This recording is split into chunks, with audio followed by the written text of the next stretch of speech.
M Kumar mathematics classes.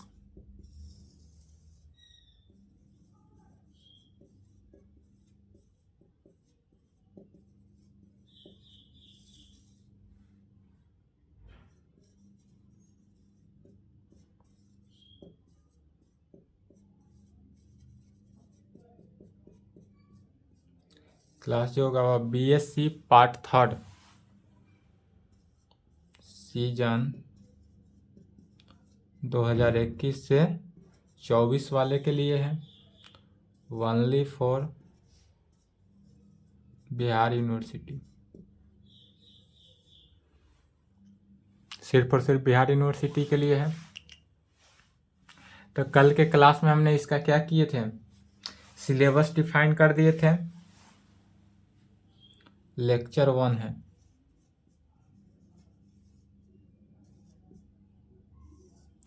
Lecture 1 देखेंगे आज। Start करते हैं पेपर 6 से।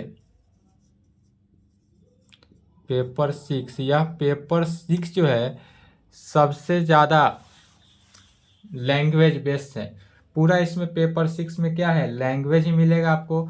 और यह पूरे 4 पेपर होगा, पेपर 5, पेपर 6, पेपर 7, पेपर 8। चारों में सबसे ज़्यादा परेशानी किसमें होता है, पेपर 6 ही है। इसलिए पेपर 6 को ही देखते हैं। पेपर 6 को क्या किए थे, 3 भागों में बांटा गया है। ग्रुप ए, ग्रुप बी और ग्रुप सी। पेपर 6 को 3 भागों में बांटा गया है, group A, group B, group C. Group A में जो पढ़ना था वह क्या था, ग्रुप थ्योरी। ग्रुप बी जो है इसमें आता है ring, integral, domain and field. और ग्रुप सी जो है इसमें आता है लीनियर अलजेब्रा। यह बता दिए थे, ग्रुप थ्योरी से 4 question, ring integral domain field से 4 क्वेश्चन, लीनियर अलजेब्रा से 4 क्वेश्चन। यह जो है ग्रुप थ्योरी, रिंग थ्योरी, दोनों के दोनों आपने पार्ट 2 में भी पढ़ा था, जिसका नाम था अब्स्ट्रैक्ट अलजेब्रा।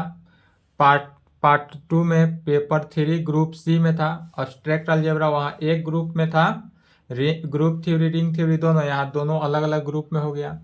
तो स्टार्ट करते हैं इसी से, पेपर 6 का group A, group theory. Start कहाँ से करेंगे,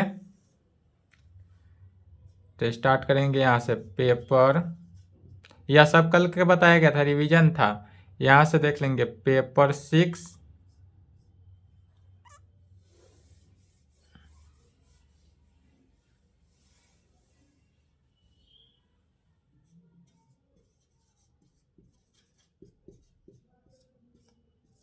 paper 6 group A. Paper 6 group A, जिसका नाम हो जाता है ग्रुप थ्योरी। यही स्टार्ट कर रहे हैं ग्रुप थ्योरी। ग्रुप थ्योरी में सबसे पहले देखते हैं कि इसमें कितने चैप्टर्स हैं। चैप्टर वाइज करके पढ़ना है, जिसमें ग्रुप थ्योरी में पहले 0 चैप्टर, यह 0 चैप्टर बोले थे, होगा याद होगा तो रिवीजन कर लेने के लिए। 0 चैप्टर जो है यह पार्ट 2 में ही था। पार्ट 2 में जितने भी अब्स्ट्रैक्ट अलजेब्रा पार्ट 2 में ग्रुप थ्योरी पढ़े थे, पूरे ग्रुप थ्योरी जो है वह चैप्टर 0 में आ जाता है। इसको एक बार रिवीजन कर लेंगे तो आपको इजी होगा। जिसमें क्या क्या था, चैप्टर 0 में होगा ग्रुप, सब group,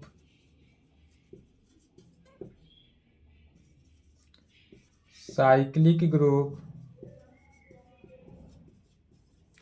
order of a group,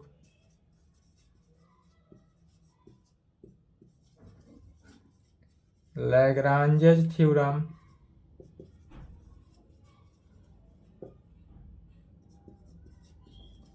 homomorphism and isomorphism of a group, normal सब group,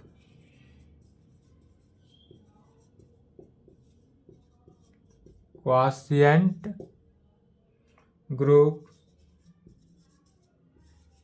and Cayley's theorem.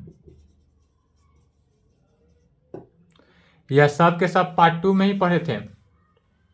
Part 2 में जो पढ़े थे group, subgroup, cyclic group, order of a group, Lagrange's theorem, homomorphism and isomorphism of a group, normal subgroup, quotient group, यह सब के सब जितना भी था यहाँ 0 चैप्टर में एक बार रिवीजन कर लेंगे ताकि इसी के अकॉर्डिंग आपको क्या होगा, आगे का क्वेश्चन सॉल्व होगा, सभी का यूज होगा। इसलिए एक बार क्या करना है, रिवीजन कर लेना है। इसके बाद रिवीजन के बाद ही थ्योरम पे आएंगे।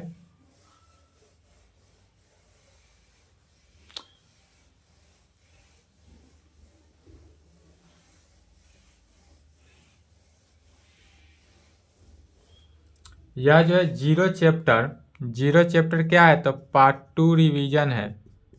यह जो हुआ पार्ट 2 का रिवीजन हुआ। पार्ट 2 का ही रिवीजन करना है, इतना 2 लेक्चर में इसको रिवीजन करके कंप्लीट कर लेंगे, 2 या 3 लेक्चर में। उसके बाद अब आता है यहाँ से चैप्टर 1 से, पार्ट 3 यहाँ से स्टार्ट होता है। आपको एग्जाम में भी क्वेश्चन आएगा तो यहाँ से आएगा। चैप्टर 1 जिसका नाम लिखेंगे centre of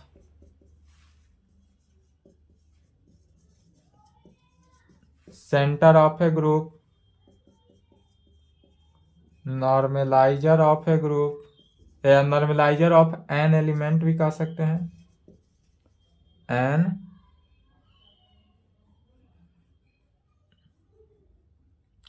normaliser of an element in a group. इस प्रकार से भी कर सकते हैं, डायरेक्ट भी कर सकते हैं, नॉर्मलाइजर ऑफ ए ग्रुप भी लिख सकते हैं, या normaliser of an element in a group में।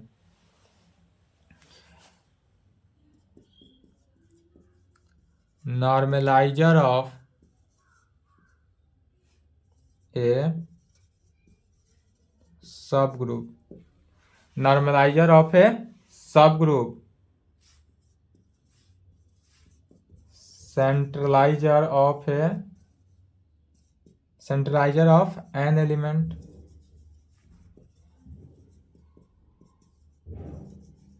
Relation of conjugacy and class equation of a finite group. यह चैप्टर 1 का नाम है, सिर्फ और सिर्फ यहाँ चैप्टर लिख रहे हैं। चैप्टर 1 का नाम क्या क्या हुआ, तो centre of a group, normaliser of an element in a group, normaliser of a subgroup, centralizer of an element, relation of conjugacy and class equation of a finite group में। यह chapter 1 का नाम था। Chapter 2 जो हुआ automorphism of a group, automorphism of a group. Chapter 2 का नाम क्या हुआ, automorphism of a group. Chapter 3 कुशी एंड साइलोस थ्योरम। चैप्टर 3 का नाम क्या हुआ, कुशी and silos theorem. Chapter 4 direct product of groups. Chapter 4 जो हुआ, 4 ही चैप्टर है। चैप्टर 4 हुआ डायरेक्ट प्रोडक्ट ऑफ ग्रुप। या डायरेक्ट प्रोडक्ट ऑफ ग्रुप जो है वह मोर इम्पोर्टेंट हुआ, इसलिए ट्रिपल स्टार दे देंगे। इससे डायरेक्ट प्रोडक्ट ऑफ ग्रुप से 1 फुल क्वेश्चन आएगा एग्जाम के लिए। यह पूरे चारों चैप्टर में सबसे इंपॉर्टेंट चैप्टर कौन हुआ था? Direct product of a group. चलिए यहाँ स्टार्ट करते हैं। पहले सभी का क्या करते हैं? रिवीजन कर लेते हैं पार्ट 2 अर्थात 0 चैप्टर। कोशिश करेंगे साथ साथ लिखने का भी।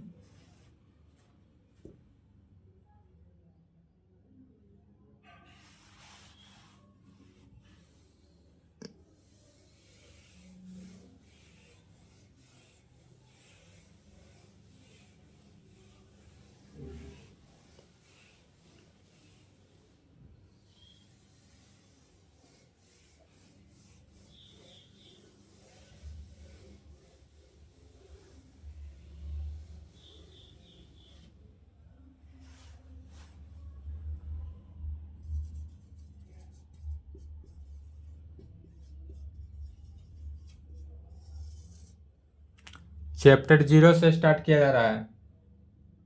चैप्टर 0 का नाम पहले लिख लेंगे। चैप्टर 0 का क्या नाम था? Group, subgroup, cyclic group,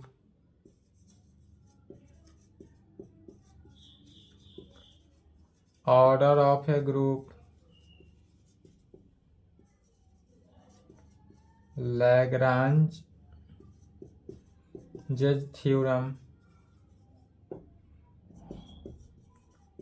homomorphism and isomorphism of a group, normal subgroup, quotient group and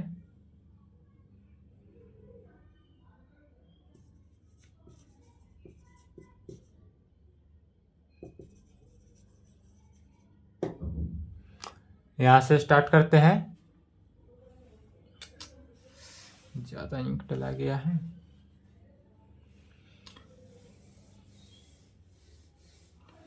तो यहां से स्टार्ट करते हैं चैप्टर 0।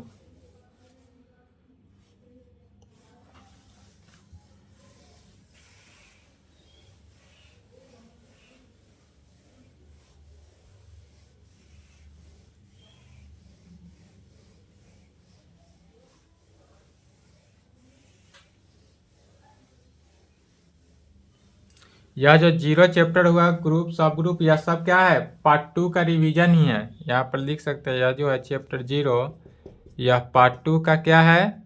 रिवीजन है। पहले पार्ट 2 का रिवीजन कर लेते हैं थोड़ा, उसके बाद ही आगे नेक्स्ट थ्योरम में चलेंगे जो इम्पोर्टेंट थ्योरम होगा। तो इसके लिए इसका पहले डिफिनीशन देखते हैं। Definition, formula and result. सभी को शॉर्ट फॉर्म में यहां लेकर चलेंगे। डिफिनीशन, फार्मूला एंड रिजल्ट किसका? चैप्टर 0 का, ग्रुप थ्योरी का चैप्टर 0। पहला में आते हैं ग्रुप। तो ग्रुप किसे कहते हैं यह तो आपने पार्ट 2 में भी जाना था। ग्रुप का डिफिनीशन तो कहेंगे let G be a non empty set and let dot. यहाँ पर मान लेते हैं कि लेट, माना कि हमारे पास जी जो है वह नॉन एम्प्टी सेट है। जी क्या है? न दिखाई ठीक से नहीं दे रहा होगा।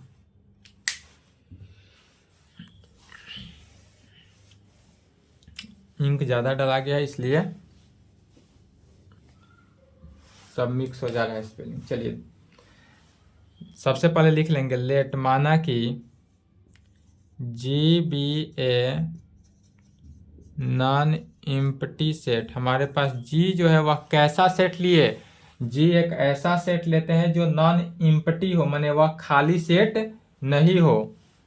एंड लेट, फिर मानेंगे डॉट में। यह डॉट जो है वह किसको डिनोट करेगा? बाइनरी ऑपरेशन को। तो dot is a binary operation. यह जो डॉट डिनोट कर रहा है किसको? Binary operation. और यह डिफाइंड होगा किस में? ऑपरेशन डिफाइंड ऑन जी में। और यह जी जो है वह क्या है? ग्रुप लेंगे। तो पहले तो जी लिया गया, वह जी नॉन इम्पटी सेट लिए। लेट मान लिए कि जी भी है नॉन इम्पटी सेट, जी कोई नॉन इम्पटी सेट है। एंड लेट माना गया कि डॉट जो हुआ वह बाइनरी ऑपरेशन में हुआ, डिफाइंड ऑन जी में। और यह डिफाइंड होगा किस में? जी में डिफाइंड होगा। Then set G together with the binary operation dot denoted by, कैसे डिनोट करेंगे? तो जी से देखेंगे। जी क्या हुआ? जी जो है वो ग्रुप को डिनोट किया, कोमा डॉट, डॉट क्या हुआ? बाइनरी ऑपरेशन को डिनोट किया।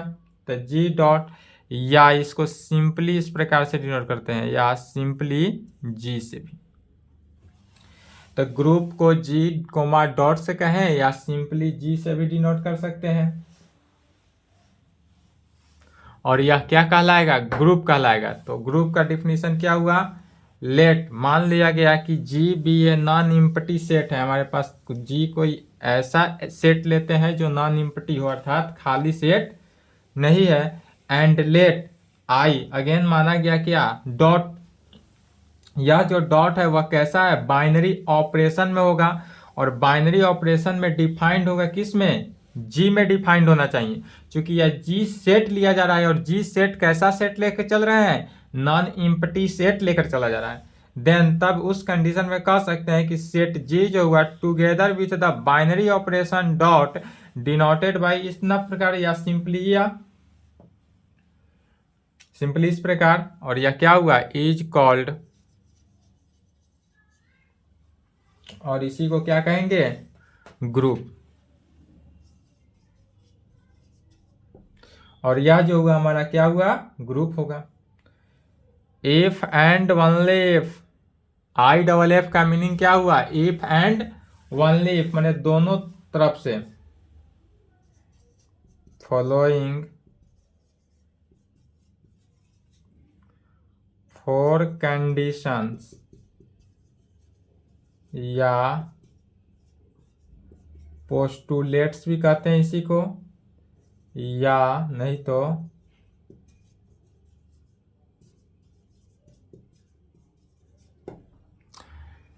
If and only following 4 condition. Group होने के लिए कितने कंडीशन? 4 कंडीशन होने चाहिए। यह 4 कंडीशंस का है, या इसी को पोस्टुलेट भी कहते हैं, या इसी को एक्साइमस सेटिस्फाई भी कहते हैं। 4 कंडीशन क्या क्या होना चाहिए? तो लॉ ऑफ क्लोजर, दूसरा एसोसिएटिव लॉ, तीसरा एग्जिस्टेंस ऑफ आइडेंटिटी एलिमेंट होना चाहिए, और चौथा में क्या होता है? Existence of inverse element. पहला law of closure. Law of closure क्या है? तो लॉ ऑफ क्लोजर में वैसा एलिमेंट लेना है फॉर ऑल। फॉर ऑल के लिए यदि ए बी ऐसा एलिमेंट लेते हैं जो सेट जी का एलिमेंट है, क्या कहेंगे? यदि ए और बी दो एलिमेंट है, ए भी एलिमेंट है बी भी एलिमेंट है, और ऐसा एलिमेंट लेते हैं जो सेट जी का एलिमेंट, और सेट जी जो है वह नॉन इम्पटी सेट है। सेट जी क्या है? नॉन इम्पटी सेट है। तो ऐसा ऑपरेशन लेते हैं कि a for all a b यदि सेट जी का एलिमेंट है, दिस इम्प्लाइड ए का ऑपरेशन बी के साथ करेंगे तो भी वह किसका? सेट जी का ही एलिमेंट होना चाहिए। या डॉट का मीनिंग क्या हुआ? Binary operation. या चूंकि बाइनरी ऑपरेशन, यही बाइनरी ऑपरेशन डॉट ना लेकर ओ लेते, बाइनरी ऑपरेशन को ओ से भी डिनोट करते हैं, स्टार से भी डिनोट करते हैं, डॉट से भी डिनोट करते हैं। तीनों कंडीशन है। तो यहाँ डॉट लेकर चले तो ए का ऑपरेशन, इसका मीनिंग क्या हुआ कि यदि फॉर ऑल कंडीशन में ए बी जो है वह सेट जी का एलिमेंट हो, तब ए का ऑपरेशन बी से करेंगे तो वह भी किस में, सेट जी का ही एलिमेंट होना चाहिए। या तो लॉ ऑफ क्लोजर का कंडीशन हुआ। दूसरा हो जाता है एसोसिएटिव लॉ।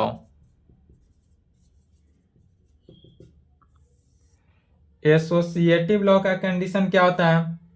एसोसिएटिव लॉ के कंडीशन में कहेंगे फॉर ऑल, यदि ए बी सी जी का एलिमेंट है, सेट जी का, इसमें तीन सेट लेते हैं, सॉरी तीन एलिमेंट लेते हैं। सेट जी का तीन एलिमेंट लिया गया, ए बी एंड सी, और ए बी सी यदि सेट जी का एलिमेंट है, दिस इम्प्लाइड तब यदि ए का ऑपरेशन बी के साथ करते हैं, ब्रैकेट में ए का ऑपरेशन बी के साथ किया गया, और जो रिजल्ट आएगा उसका ऑपरेशन सी के साथ करेंगे, और वह इक्वल होगा, किसके इक्वल होगा?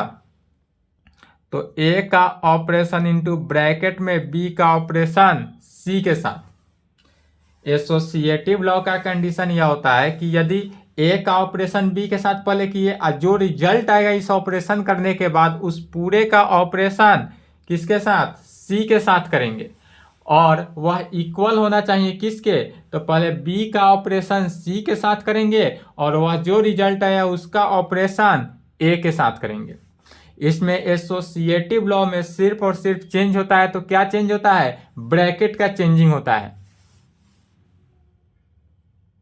एसोसिएटिव लॉ में ब्रैकेट का चेंजिंग होता है।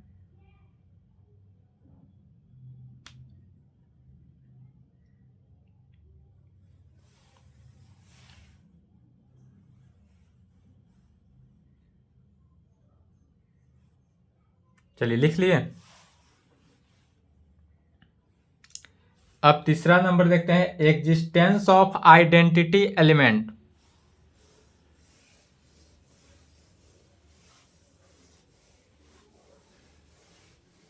यह सभी का कंडीशन जो है आगे चलकर दो केस में बढ़ जाता है, एक एडिशन के केस में और दूसरा मल्टीप्लिकेशन के केस में।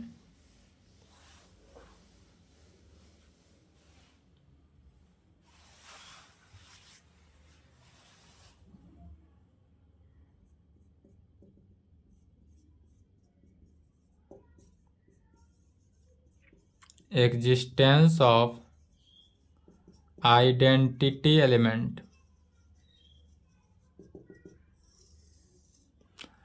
एग्जिस्टेंस ऑफ आइडेंटिटी एलिमेंट क्या है?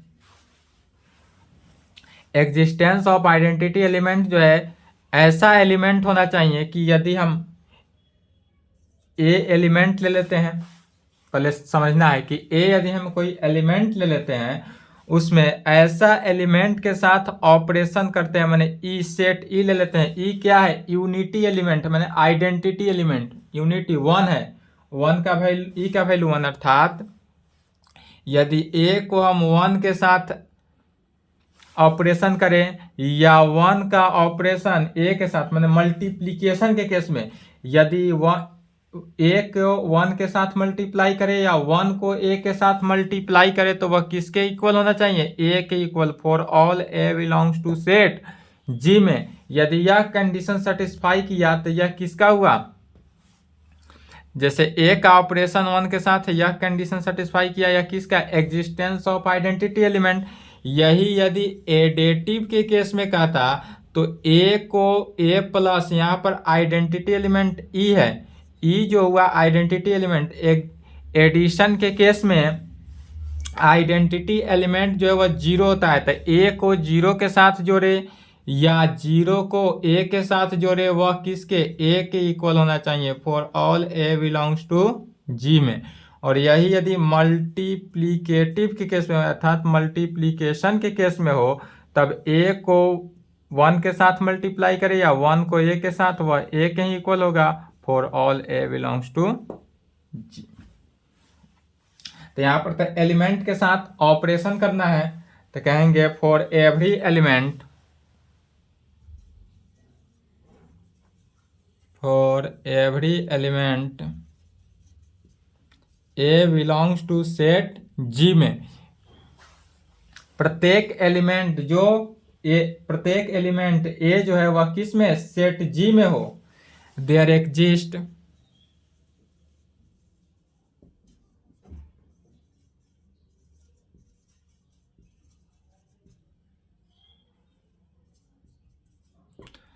फॉर एवरी एलिमेंट ए जो है वह सेट जी में है, देयर एग्जिस्ट करता हो एन एलिमेंट ई, ई जो है वह किसका, तो सेट जी का एलिमेंट है। ई जो है आइडेंटिटी एलिमेंट हुआ, ई क्या है, आइडेंटिटी एलिमेंट, और यह भी सेट जी का एलिमेंट हो, सच दैट,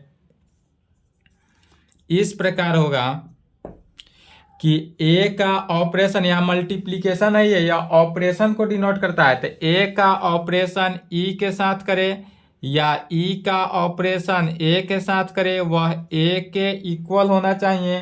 कहाँ पे, तो for all A belongs to set of G में। यदि यह कंडीशन को सेटिस्फाई कर रहा है, इसका मीनिंग क्या हुआ कि यह एग्जिस्टेंस ऑफ आइडेंटिटी एलिमेंट है, जहां ई क्या है, तो ई जो हुआ वह identity element of set G का, where e is called identity element of set G. E जो हुआ identity element of set G का। अब यही यदि बाइनरी ऑपरेशन एडिशन के केस में हो या बाइनरी ऑपरेशन मल्टीप्लिकेशन के केस में हो, तो जो दोनों अभी कंडीशन बताए हैं उसी कंडीशन को लिखते हैं। तो कहेंगे इफ यदि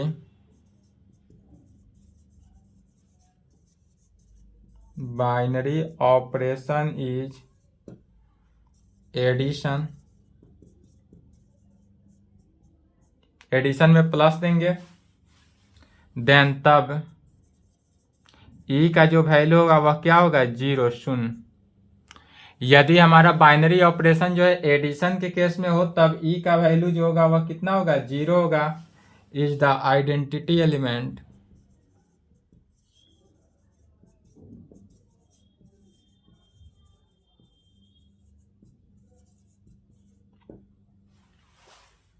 is the identity element of G में, बिकॉज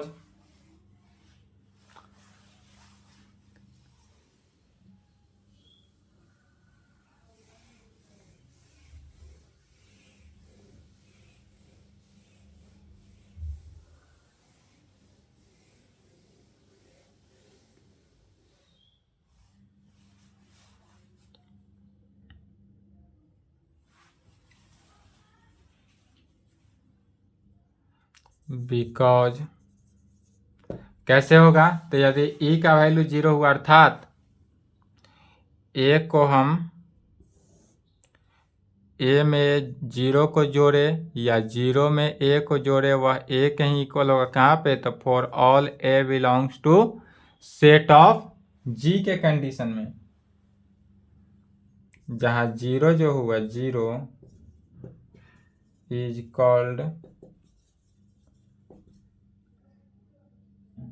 एडेटिव आइडेंटिटी एलिमेंट। यहाँ पर लिखते थे e is called identity element, तो यहाँ 0 जो हुआ, 0 इज कॉल्ड एडिशन के केस में है, इसलिए एडेटिव। अब मल्टीप्लीकेशन के केस में होता तो multiplicative. Additive identity element of किसमें, एंड सेकेंड मल्टीप्लीकेशन के केस में हो तब एंड इफ यदि binary operation is multiplication, multiplication co dot में, इफ यदि बाइनरी ऑपरेशन इज मल्टीप्लीकेशन के केस में हो, देन तब वहाँ पर ई का वैल्यू जो है 1 होता है। 1 माने क्या हुआ, यूनिटी। यहाँ पर 1 हुआ, 1 क्या है, यूनिटी हुआ। Is the identity element of किसका, जी का, बिकॉज ए को 1 के साथ मल्टीप्लाई करे या 1 को ए के साथ मल्टीप्लाई करे वह ए के ही इक्वल होगा। कहाँ पे? For all A belongs to G. जहां 1 जो हुआ 1 अर्थात क्या हुआ? यूनिटी। ई का वैल्यू 1 है तो e is equal to 1 is called multiplicative. इसको क्या कहेंगे? E is equal to 1 is called multiplicative identity element.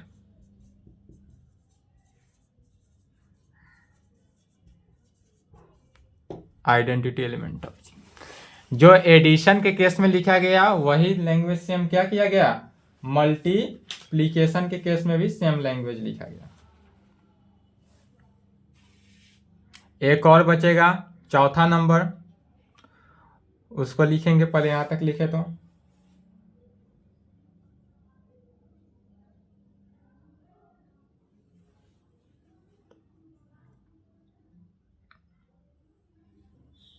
चलिए लिख लिए। अब चौथा नंबर देखते हैं। चौथा नंबर में कहता है एग्जिस्टेंस ऑफ इनवर्स एलिमेंट। चौथा का डिफिनीशन है existence of inverse element. Existence of inverse element में कहेंगे for every element A belongs to G हो देयर एग्जिस्ट एन एलिमेंट। इसमें जो एन एलिमेंट होगा वह ई बिलोंग्स टू जी ना होगा। यहां पर क्या होगा? ए इनवर्स बिलोंग्स टू जी आ जाएगा। सच दैट इस प्रकार से होगा कि हम ए एलिमेंट को ए इनवर्स के साथ मल्टीप्लाई करें, ऑपरेशन करें, या ए इनवर्स को ए के साथ ऑपरेशन करें। यह जो होगा वह किसके इक्वल होना चाहिए? ई के इक्वल होना चाहिए। कहाँ पे होगा? तो फॉर ऑल कंडीशन को सेटिस्फाई करेगा। ई जो है वह क्या है? आइडेंटिटी एलिमेंट, माने 1 है, यूनिटी एलिमेंट है। तो ए का ऑपरेशन ए इनवर्स के साथ करे या ए इनवर्स का ऑपरेशन ए के साथ करे तो वह इसके इक्वल होगा। वेयर जहां a inverse is called inverse element of G का, या a inverse is called inverse element of an element A belongs to G का, यह भी लिख सकते हैं। तो इसमें भी कितने कंडीशन? 2 कंडीशन। यदि एडिशन के केस में हो तब क्या कहेंगे और मल्टीप्लीकेशन के केस में हो तब क्या कहेंगे? तो यदि एडिशन के केस में हो तो कहेंगे इफ यदि बाइनरी ऑपरेशन इज एडिशन हो देन तब।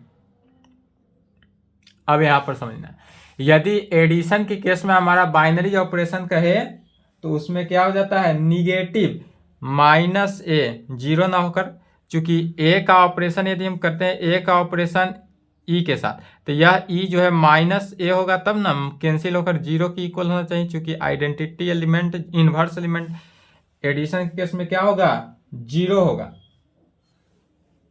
तो इसलिए minus a is the inverse, identity की जगह पर क्या हो जाएगा? इनवर्स। इतना ही का अंतर है सिर्फ। Is the inverse element of G because, या inverse element of a belongs to G भी लिख सकते हैं। बिकॉज अब यह कंडीशन नहीं लगेगा, बिकॉज इसमें कौन सा कंडीशन अप्लाई हो जाएगा? तो ए में हम माइनस ए को जोड़े या माइनस ए में ए जोड़े या तो जीरो के इक्वल हुआ। कहाँ पे? या तो जीरो के इक्वल होगा। ए को माइनस ए के साथ ऐड करे या माइनस ए को ए के साथ ऐड करे वह जीरो के इक्वल होगा। जहां minus a is called, where minus a is called additive inverse element of G, additive inverse, where जहां पर क्या होगा? Minus a is called additive inverse element of G में। एंड इफ फिर बाइनरी ऑपरेशन मल्टीप्लीकेशन के case में, तो multiplication के केस में कितना होगा? 1 बाई में होगा। तो जब मल्टीप्लीकेशन के केस में करेंगे तो ए का मल्टीप्लीकेशन माने ए का उल्टा 1/a date is A inverse भी कह सकते हैं, ए का पावर माइनस है तो 1/a का है, या a inverse is the identity, नहीं अब यहाँ पर आइडेंटिटी की जगह पर क्या हो जाएगा, inverse is the inverse element of G, या जो होगा किसका, इनवर्स एलिमेंट ऑफ जी का, of G, because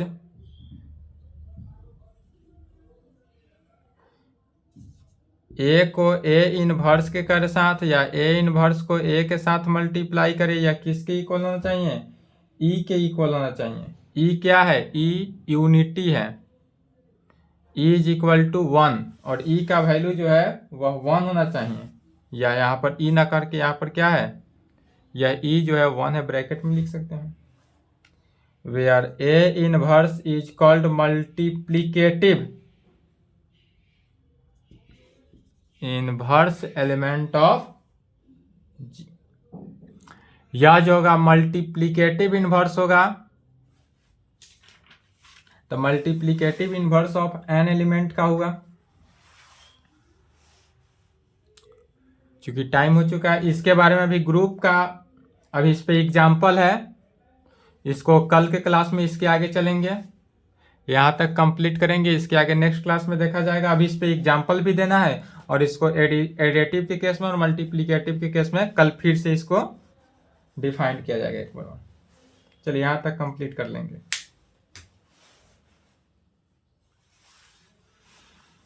per day आपको इसी तरह वीडियो मिलता जाएगा।